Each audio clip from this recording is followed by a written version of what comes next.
I spoke in a recent video about how the open string major scale patterns can be broken down into 4 finger patterns. I also said at the end of that video, all the rest of the scales can be played with 1 single finger pattern. So today I'm going to talk about that. Now, with that pattern, whatever the key note is, you start with the first finger. So you always start first finger. So I'll start with C sharp because that's an obvious one here. And you start first finger with the forward extension, just like if you were playing in first position on a D or an A major. So now at this point you have to make a decision as to whether you're shifting forward or back and onto the next string over. So here we're in half position to begin with, so we can't go backwards, so we have to go forwards. Then you have the same hand position again, so it's 1 extension, 2, 4. Now obviously here we have loads of room to go back, so we go back a tone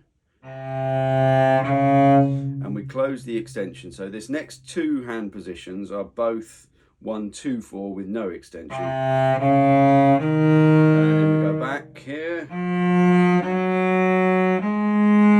Now here we still have room to go back, so we're going to go back onto the A string, finish 1, 3, 4. So the pattern here is 2, 1, 2, 4 with an extensions, 2, 1, 2, 4s closed, and then finishing with 1, 3, 4. So that was this.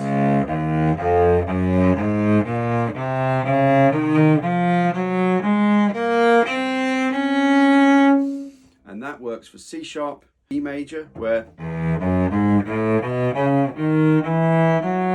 now here is where you run out of room to go back, so you go forward on the D string for E major. In F sharp major, the forward shift happens on the A string.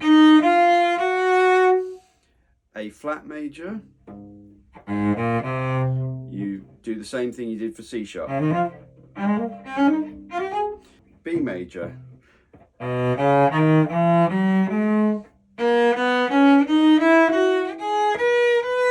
you would finish 1, 2, 3 there because you're above 4th position. So as I say, the finger pattern works for C sharp major, E major, F major, A flat and B major. So that gives you a lot of scales just with 1 finger pattern.